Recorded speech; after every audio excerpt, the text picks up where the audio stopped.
Hey, welcome back to Math with Patrick and Quill. Today is November 6th, and we're solving problem 310 from the Daily Epsilon calendar. And today's answer should be 6 because that's today's date.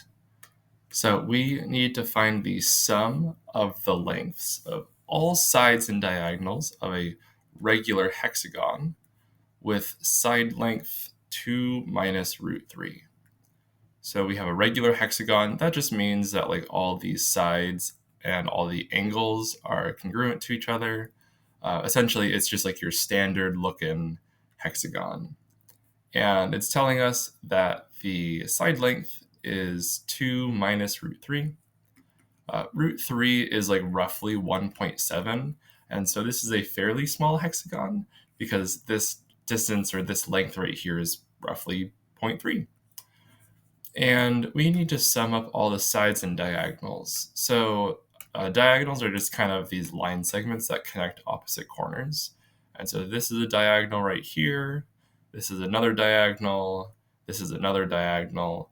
And then in hexagons, we do actually have more diagonals that connect not like opposite corners, but ones that aren't adjacent. And so we're also going to have diagonals that look like this. So there's one right there. There's two, 3, 4, 5, and then 6. So we need to sum up all of these different sides. We have 6 sides, we have 3 long diagonals, and then 6 shorter diagonals. So essentially, we just need to add them all up. So we have, not 2, but 6 of these sides, and we already know that side length right here.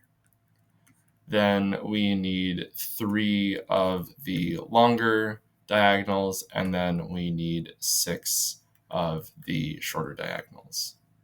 Regular hexagons are just made of equilateral triangles. We essentially just have like 60 degrees, 60 degrees, 60 degrees, and all of these sides, well, of course, are congruent to each other because of the definition of a regular polygon. But for a regular hexagon, these ones, not all the way across, but just halfway across, are also just the same length. And so when we have 3 of these longer diagonals, I could actually just think of it as 6 more of these side lengths, again, because 2 side lengths are going to create one of those diagonals. So I could just do 6 times the side length, and then I still have the same value, and this number right here is going to account for all of those light blue sides or diagonals. The harder part comes from finding these purple distances, and I'm just going to redraw one of our equilateral triangles, and actually maybe I'll color code it. I'm going to use this kind of top left one. So both of these are those light blue lines, kind of parts of those longer diagonals, and then we're going to have this purple altitude here. And basically, I just want to do a little bit of right triangle, like Pythagorean theorem, to figure out the length of half of one of these purple things because it's right here in our triangle.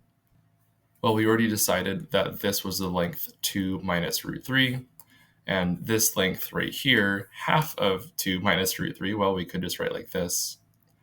And honestly, the algebra to me is going to be a little bit tricky with all of these binomials and the square roots and stuff. So we could just find a relationship in this equilateral triangle, rather this half equilateral triangle, just with variables first. So we could replace this with c. That's like usually the letter we use for hypotenuse. And then for this one, instead of doing a, I am just going to notice that it is half another of c. And so I will do c over 2 right here. And essentially, I just want to see if I can get b in terms of c. And we could just do our Pythagorean theorem. A squared plus b squared equals c squared. I'll expand out the square here. So c squared over 4 plus b squared equals c squared. Subtracting this 1/4 c squared to the other side, I do get 3/4 times c squared.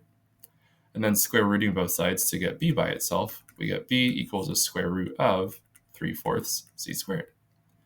And since everything is being either like multiplied or divided in a radicand there, I can effectively distribute the square root sign to each of my factors or divisors in there.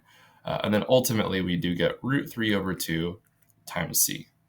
And this is super useful because this relationship is going to be true for any triangle that's half an equilateral triangle.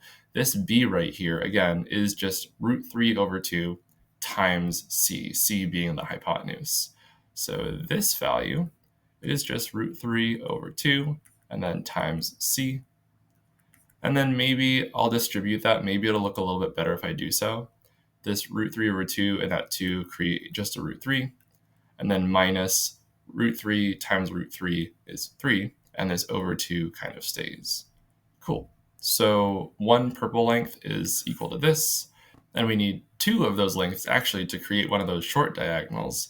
So I'm also going to change this 6 to a 12 because we do need 12 of these kind of half lengths here. So 12 times, and then whatever that length was, root 3 minus 3 halves. And then I could just combine these together, actually. I don't need both of those. I could just make this 6a 12, and then there we go. Now we have a sum that hopefully adds up to 6. So let's see. We could maybe think about distributing this one, so we'll get 24 minus 12 root 3. We could think about distributing this one where we get, oh, nice, plus 12 root 3, so those cancel. And then minus, I'm going to do this division first, that's 6, then times the 3, that's 18. So we get minus 18. And overall, yes, indeed, 24 minus 18 does give us 6 today.